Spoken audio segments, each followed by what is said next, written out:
Well, hey guys, here we are in the polytunnel. It's rather windy out there this afternoon, as you can probably hear. Just wanted to do a kind of like a bit of a review, really, on this polytunnel.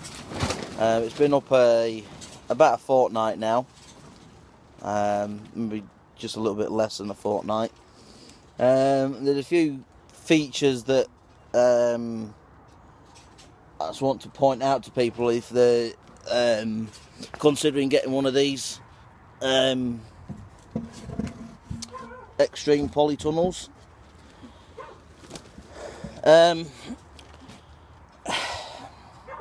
For the money, about 200 quid with a bit of delivery on, isn't too bad for what you're actually getting.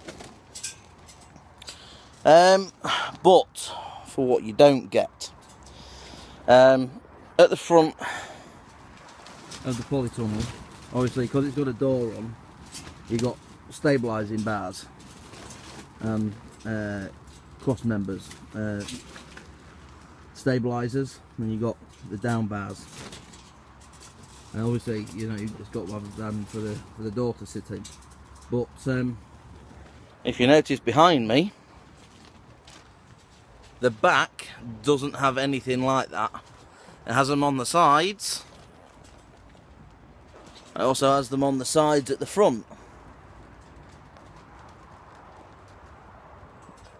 But it does not have anything at the back. There's another... How many sections does that take? 1, 2, 3, 4. So 8. Another 8 sections of aluminium to put up a back brace. Wouldn't cost the earth.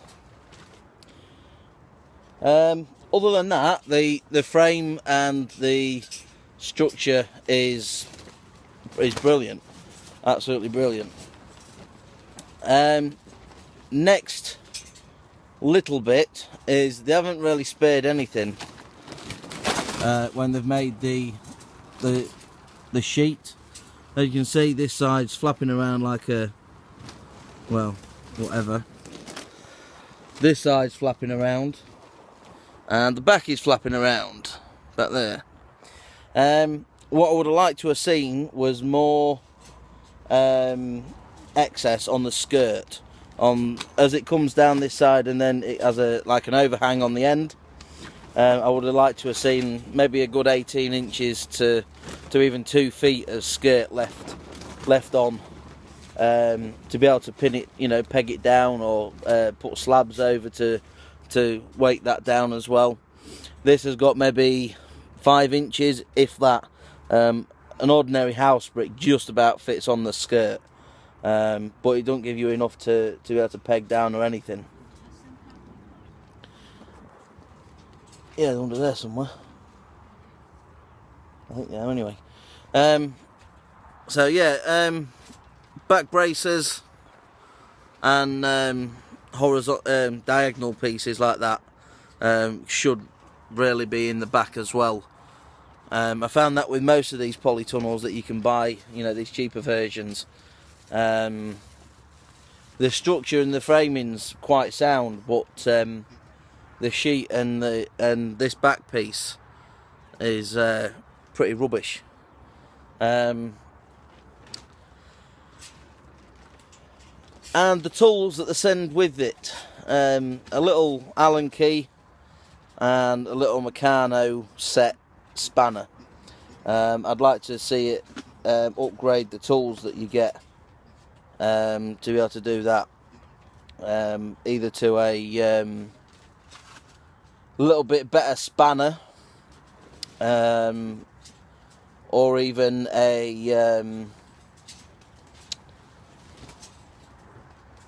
what do they call them? Socket.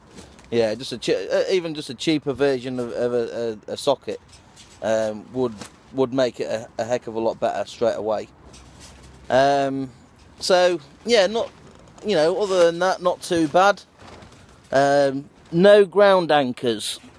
You can buy them separately, but you know, why try and make more money than what they're already making? You know, they're already getting, you know, best part of 200 quid out of people. Why not just give them the ground anchors for the framing? I mean, it's only another 20 quid, even if they added that price to the polytunnel. You know, just to give it a little bit something better from the manufacturers. So yeah, that's pretty much it, really. Other than that, like I say, it's a, you know, really good design. It's got straight sides, so you can get right up against the. If you was growing in the ground, like we aren't, we're growing in beds. But if you was growing, you know, in a bed along the side of the polytunnel, you know, you can get right up against the edge of the polytunnel to be able to plant in, which would give you 3 beds in this polytunnel, because you could have 1 up the middle and 2 down each side, still even with a 2-foot walkway in between each bed. It will give you ample growing room. So yeah, other than that, those key notes really is the back braces, the length of the skirt of the actual sheet, and the seams as well. I'd like to see a little bit better work on the seams, because this one's already got a patch in it where it's starting to leak through. So yeah, longer skirt, better work on the seams, back braces, and a little bit better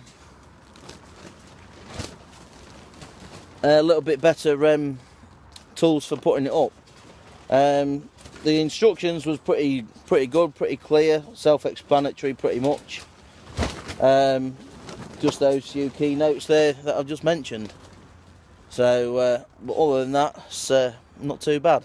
Like I say, we always get this wind around about now, but we needed to get the polytunnel up really to get growing and get things sown. We was quite behind with a lot of things. And we are in the more sheltered part of the garden as well. So you know, where we had the old polytunnel up at the top end of the garden was pretty open, and this area here is pretty closed.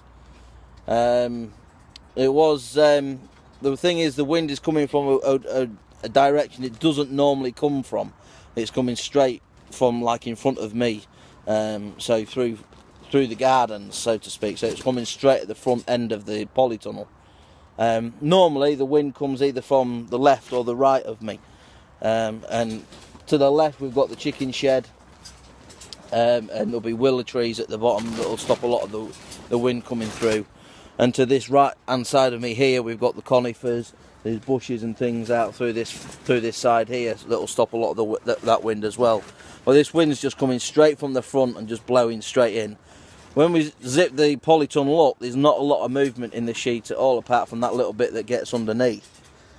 We have had to anchor it down with some rope, just to stop it going anywhere. We did this when we got it, really, just to stop it from lifting. There you go, as you can see. But if we'd have had that 2 foot of overhang on the skirt, it would have been a heck of a lot better, because we could have slabbed down straight away. The day we put this up was a really good day, so we could have had, you know, we could have made up a few mixes of cement and got some slabs down that we've had stored for a long time. So we could have slabbed down and got it done, but there was just not enough on the skirt. I mean, you can see there, you know, that's the bit of skirt that you've got, maybe not even 5 inches. There's not enough there to be able to slab down anyway. You'd just about be pinching, I would say, really. But there you go. As would I recommend it to anybody? If those keynotes was altered by the company that makes it, yes, I would recommend it, because those keynotes would be a big plus and a big bonus to it. If they kept up with, you know, just putting the little 5-inch skirt on it, no back braces or anything like that, or no ground anchors, then no, I wouldn't recommend it. Would I buy one again? Probably not. For a long time, I don't think they're going to be as good as a proper polytunnel, like from First Tunnels or someone like that. So if you want something where you've got a really sheltered piece of ground, these will work really well for you. They hold the temperature constantly 10 degrees in here, so you know it's going to do the job for us. But I think we will start to save up our money, and I think we will look at investing in a first polytunnel at some time in the future. That's just my take on it, guys. Like I said, I don't hold anything back when I do these sort of reviews. So there we go, guys. Catch you later.